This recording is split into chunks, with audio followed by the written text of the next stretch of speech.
Hello，大家好，我係 Fina，今日咧同大家介紹一下咩叫阿卡西記錄，同埋同學嚟報課程嘅時候咧，好得意嘅，好多嘅焦慮嘅。咁我哋先講一講阿卡西記錄，又叫生命之書或者係宇宙嘅資料庫，佢記錄咗所有存在，唔單單係人類，譬如係動物啊，或者係全有啊等等，宇宙嘅萬物嘅過去啊、現在啊、未來所有嘅思想啊、情感啊、行為啊、事件啊同埋意圖。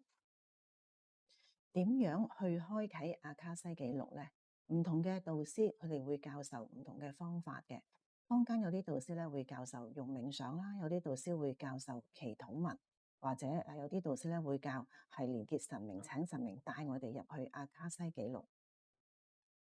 最近我聽到有一種方法咧，就係學一啲嘅 Reiki 啦，然之後用符號提升自己嗰個頻率，係開啟阿卡西記錄。但係邊一種係最好呢？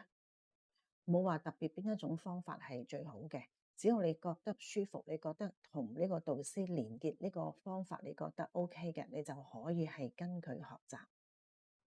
開啟記錄之後，我可以得到啲咩信息，可以問啲咩問題呢？我嘅經驗就係你可以問任何問題都可以得到問題嘅答案，但係你只要符合開啟阿卡西記錄問問題嗰個意圖就 OK 啦。開啟阿卡西記錄之後，只要同學嘅提問目的意圖能夠係符合到開啟阿卡西記錄嘅目的，咁你幾乎問乜嘢問題都可以攞到答案嘅。咁正確嘅目的意圖就係為咗你嘅靈魂成長同埋進步。咁即係話，如果我哋問嘅問題係個意圖唔純粹啦，咁我哋係攞唔到答案，或者係可能個答案會係好模糊啊。咁有啲乜嘢係唔純粹嘅意圖呢？譬如就係因為好奇而去提問。點好奇呢？我試過有啲導師咧就問啦：你知唔知道隔離嗰間房有幾多張台，有幾多張凳呢？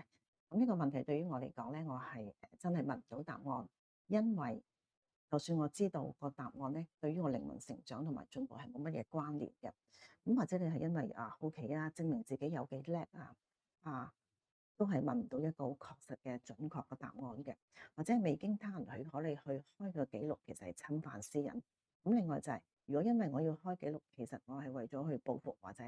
因為攞到呢啲資訊去控制其他人咧，咁你可能會只係得到一啲好模糊、唔確實嘅答案，或者你帶住好多嘅負面情緒諗住去開個記錄咧，亦都未必係開到嘅。